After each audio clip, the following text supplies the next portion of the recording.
All right, well, thank you so much for your time. We're here in California and rolling out the all-new EX90. Pretty exciting car. This has been coming for some time and a passion project of yours as well. And how excited are you to get people in it and get them trying it? Yeah. No, we're really, finally we're moving and just dying to put them on the road and get people behind the seat.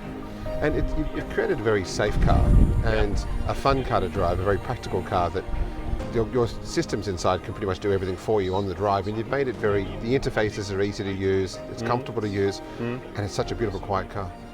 Thank you. Yeah, I think this is a really good package of a car. It is a 7-seat or a 6-seat car, so it can really caters for all your needs when it comes to space. It is a super comfortable car.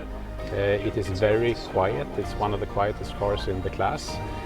Couple that with, I think you had a chance to listen to the Bowers & Wilkins system as well, with 1,610 watts and Dolby Atmos and 25 speakers. So quiet, but also very powerful in terms of sound. And I think the luxurious feel in a car with this kind of practicality is almost unique in the segment, I would say. And you've got the beautiful Scandinavian design inside. Yeah. But you're repurposing so many materials in there, from the seat fabric to other elements. Again, you're trying to be sustainable as much as you can. Absolutely, that's the intention, with recycled materials when it comes to a lot of the plastics, with the recycled materials when it comes to the metals as well. 25% aluminium and 15% on the steel. And then over and above that, when it comes to the specific materials, we really try to pick the best materials. For instance, the wood in the car has been classified by the FSC, Forest Stewardship Company. So it's really not any wood, but responsibly sourced. The wool in the tailored wool blend has been certified for animal welfare, so there's a lot of attention going into the choice of materials over and above recycled and those kind of things. And when you announced this car, it was always going to be a statement for Volvo, especially with Volvo's ambitions of electric only fairly soon in the next few years. So. Yeah. How do you think the car the car has come out amazingly well? Are you obviously very happy with standing here looking at it, touching it? You're very proud of what you've achieved. Absolutely. I think it's, in my eyes, I realize I'm a bit subjective, but it's a really neat looking car. It has a very strong Volvo identity. At the same time, you see that it's an electric car, so to speak. It has the Scandinavian design, really clean.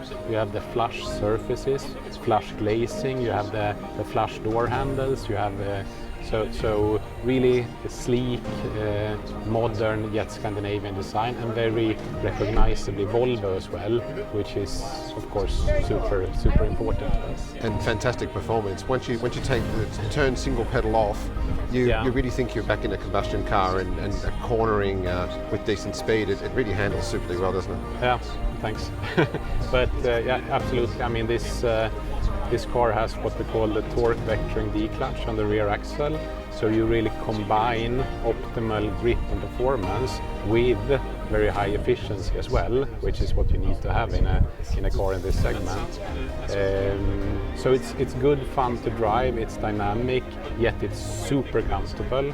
It also has this version has the dual chamber air suspension, which means that you can work with 2 different volumes in the suspension, kind of making it like a regular spring coil car with 2 different spring sets, if you wish. So you can vary depending on your mood, and if you're normally you go in comfort mood, it's super comfortable.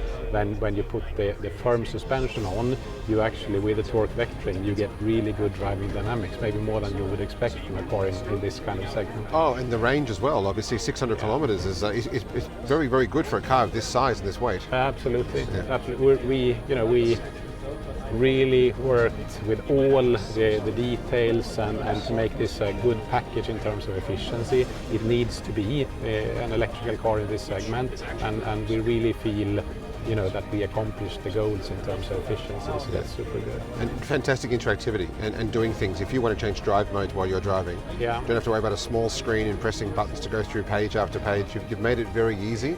putting widgets on a homepage that people were going to want to use, whether it's the phone or whether it's music. So and a big map. So you're keeping things very practical for the driver and making it easy for them to drive. Yeah, and that's kind of a central part of the Volvo philosophy. Obviously, making the interaction with the car as intuitive as possible, and then having big and clear displays. So absolutely, and then also to a certain extent we have this contextual information, so you get exactly the kind of information you need. So you get the buttons in the screen that you are most helped for this specific context, so to speak. And we have a big 15-inch screen in the center information display. So it's really set up to be easy and logical to use. Yeah. Now, a lot of things about this car we like, you like as well. What's your X factor with this car? The X factor. Yeah, but I think it's a combination really of as I said before, of being super comfortable luxury cruiser, yet being able to really engage the driver actively, and that with a very high efficiency and a high performance, so to speak. So that's the kind of golden combination. Yeah, wonderful. Congratulations on the launch, and thanks for having us. Thank you. Thank you.